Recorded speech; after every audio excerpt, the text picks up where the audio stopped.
Hello, everyone, and welcome back to This Day in History, our nightly look back at a specific day in history, where we not only examine the events, but the historical ramifications and the context of the time in which they occurred. And we examine famous people that were born on that day and famous people that died on that day. Some days we have a lot to gain, and other days we don't. Today is going to be special because I have two events that occurred on the same day in the same year, and I believe they have some connections. So, without any further ado, let's take a look back at January the 19th, this day in history. And on this day, exactly 100 years ago, on the day this video is being recorded in 1920, the League of Nations was voted down by the United States Senate, and the ACLU was founded. The U.S. Senate rejected the United States joining the League of Nations, the group that came out of the Paris Peace Conference that President Woodrow Wilson would have envisioned that would have prevented another world war from breaking out. The U.S. not joining this organization led to this organization becoming irrelevant. Because coming out of World War I, this is when America really emerged as a superpower nation. And it only got bigger over time. Even 100 years later, it is now the only remaining superpower. And the U.S. not joining this is one of the factors that led to the Second World War. It's not the only one. There's a ton of them, but it is one of the significant ones.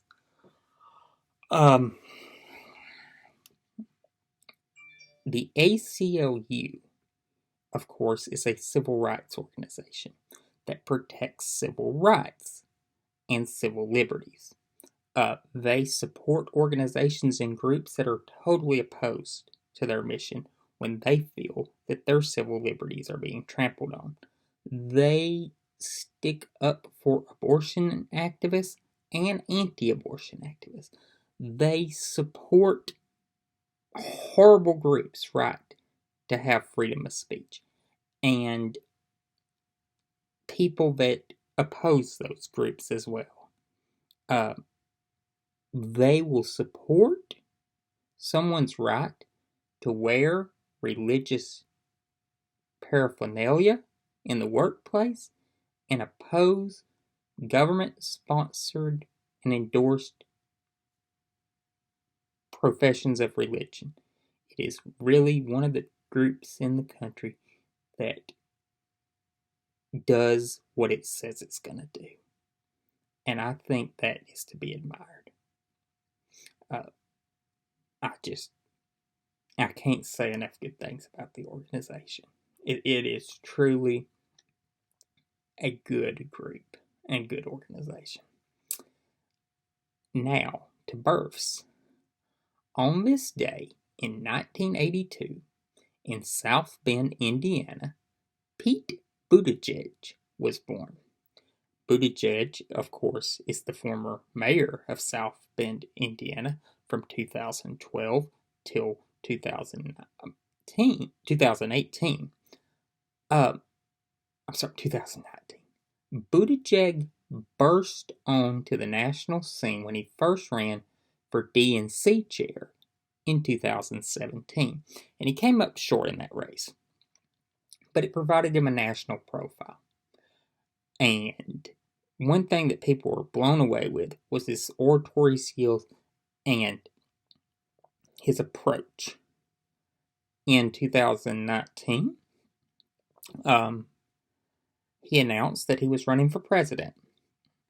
And at first, this seemed like a historically long shot opportunity. He's openly gay, the first major candidate ever to be openly gay. He is the mayor of South Bend, Indiana, a small town. And he is 30 7 years old at the time. He turned 38 today. Those are steep odds. But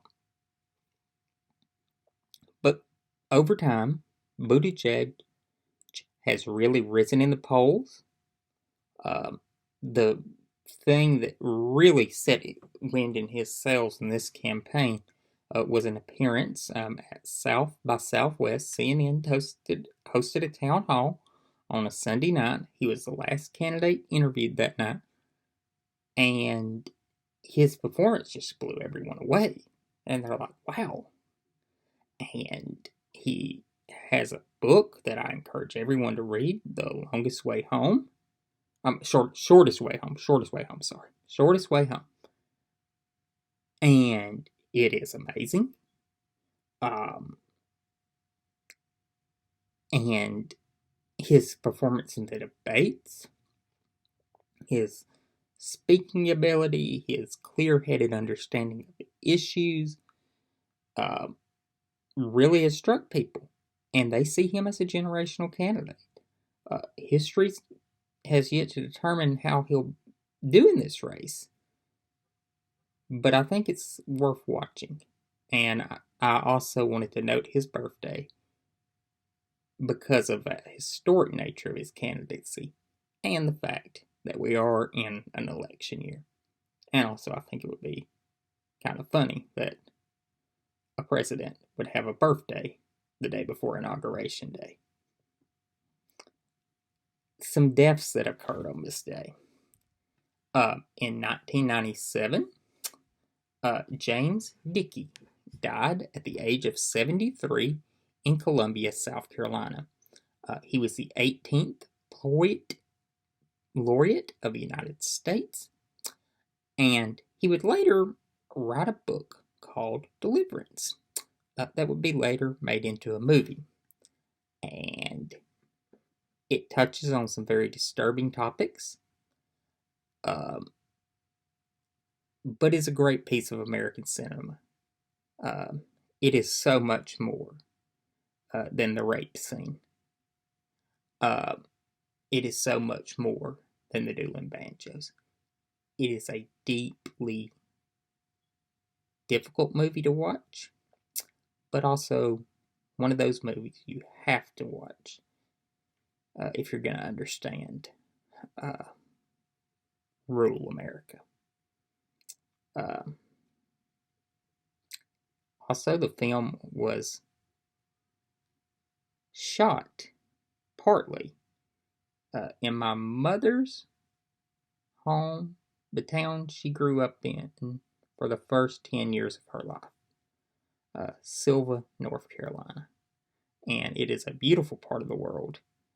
And the scenes that were shot there are really beautiful. And I encourage anyone to visit the mountains of western North Carolina. Go to Sylva. On your way, take the route through the Ocoee Gorge. It is fantastic. It is wonderful. Thank you, everybody.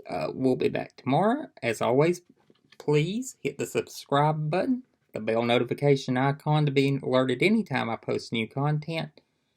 And I will see you all tomorrow.